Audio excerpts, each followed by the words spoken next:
Continuando a nossa série sobre a trajetória dos atores capixabas, chegamos a um ponto decisivo: a saída em busca de oportunidades. Um caminho que revela coragem, mas também as desigualdades culturais no país.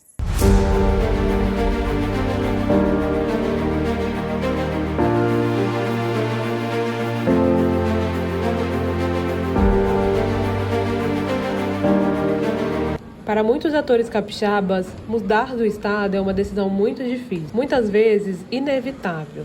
Buscar novas oportunidades significa deixar raízes e recomeçar em outro cenário. Nos grandes centros, o teatro tem mais visibilidade, mas também é mais competitivo. Para o artista capixaba, é preciso provar o talento e afirmar de onde veio, muitas vezes sem nenhum apoio. Eu sempre quis vir para o Rio de Janeiro, sempre quis morar em cidade grande, sempre tive essa coisa com arte, com cinema, com teatro. Uma época que Cachoeiro tinha 3 cinemas, tinha teatro, coisa que há algum tempo isso caiu muito. Tem um cinema, 2 cinemas, dois núcleos de cinema lá, hoje em dia, mas ficou um bom tempo sem cinema e sem teatro em Cachoeiro. Muita dificuldade de apoio de parente, de amigos. Eu lembro, conto nos dedos as pessoas que me apoiaram em falar, não, segue a profissão, porque eu entendo, é muito difícil mesmo. Era naquela época e continua sendo até hoje. Lógico que hoje em dia, já há algum tempo, as pessoas aqui no Rio conhecem o meu trabalho, conhecem o meu nome, aqui pelo menos na cidade, na área. Isso facilita de você, não, sei quem é Charles Fricks, sabe, o teu nome já é mais conhecido, então isso é um grande avanço. Coisa que quando eu cheguei lá em 91, imagina, ninguém sabia nada. Nós temos alguns artistas que se projetaram, né, nacionalmente e internacionalmente, mas eu sinto que de alguma forma a gente não parece que mostrar os artistas, sabe? Cara, você é capixaba, eu não sabia. Em que sentido isso é ruim? Isso é ruim porque você é como se as pessoas não soubessem que tem bons atores, né? Se você tem uma produção nacional, Lázaro, Wagner, eles são todos milhões ali, todos ali formando um clube. Você pensa, é um estado tal, pô, que talento que tem, né? Que bacana, tem atores bons lá, vamos ver o que tem mais. É nesse sentido que eu acho que é importante. A gente até desenvolveu um projeto há uns 12 anos atrás chamado ES em Cena, o Espírito Santo em Cena, que era uma mostra de 5 grupos locais, né, de diversas regiões do Espírito Santo, para poder circular em 5 capitais brasileiras. A gente foi para Curitiba, Rio de Janeiro, Belo Horizonte, São Luís e agora não lembro. Salvador. E porque era um desejo nosso fazer com que os grupos locais tivessem visibilidade, né? As artes cênicas do estado, ela é completamente invisível perante a imprensa nacional e perante aos grandes artistas brasileiros. Sempre nos incomodou isso, assim, porque a gente recebe muito artista de fora aqui, né? E eles sempre nos questionavam como era a cena local, né?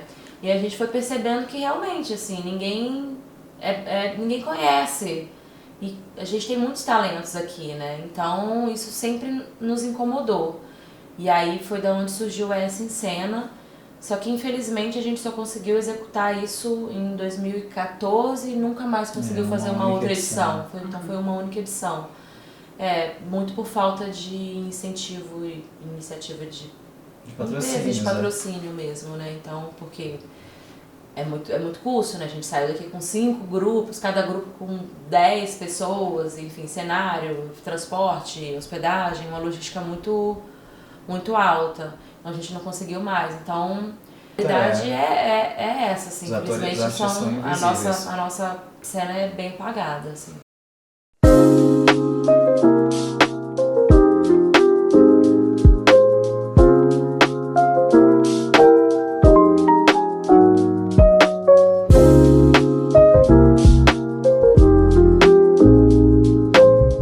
E em Vitória, que a gente não tem uma tradição teatral consolidada, por mais que a gente tenha tido...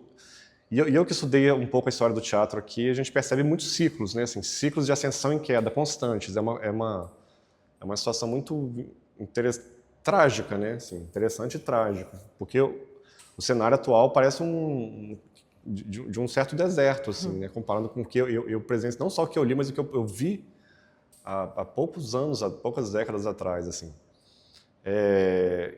Então aqui com certeza é mais difícil, né? Assim, isso não quer dizer que seja impossível. O teatro ele já vinha, acho que no Brasil inteiro, no mundo todo, com uma dificuldade de financiamento das suas atividades ali no começo dos anos 2000 e que quando a gente chega na pandemia, por exemplo, o teatro vai sofrer um baque muito forte por conta dessas características. Então as companhias, os espaços que vinham se estruturando, eles tiveram suas atividades completamente interrompidas.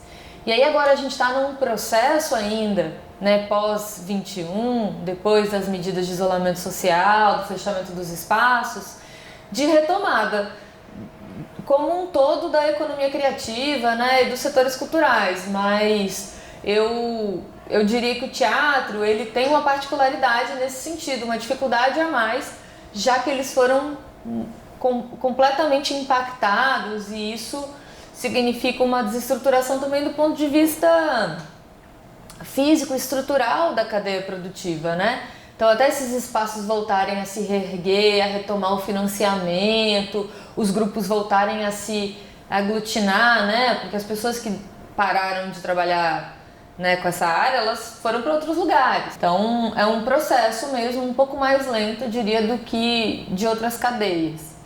Porque de fato o Espírito Santo, ainda no começo dos anos 2000, né, não vou saber dizer exatamente quantos agora, mas muitos palcos foram fechados, né? O Teatro Galpão, o Edith Bulhões, assim, coisas que a gente conhece.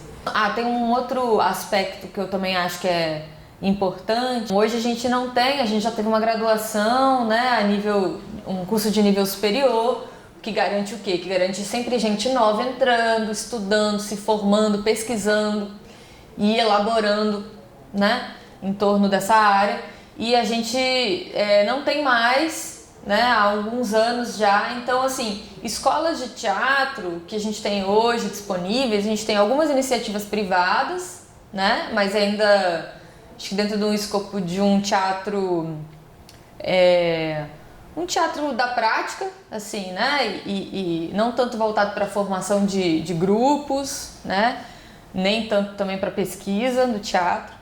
E a gente tem a FAFI, né, que é uma escola técnica em Vitória, assim, que forma boa parte das pessoas que vêm atuar hoje no estado. Mas ainda é uma formação limitada de nível técnico, né? A gente não tem uma formação de nível superior, o que, na minha visão, seria algo muito importante, assim, para alimentar mais essa área.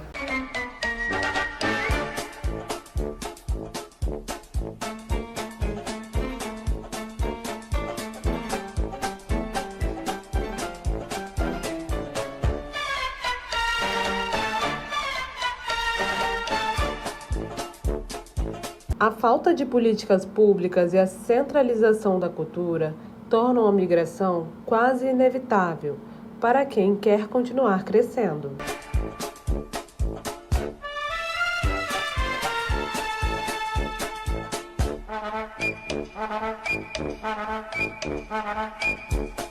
No último episódio, vamos mostrar como permanecer no Espírito Santo pode ser desafiador, mas também que representa um ato de resistência e identidade.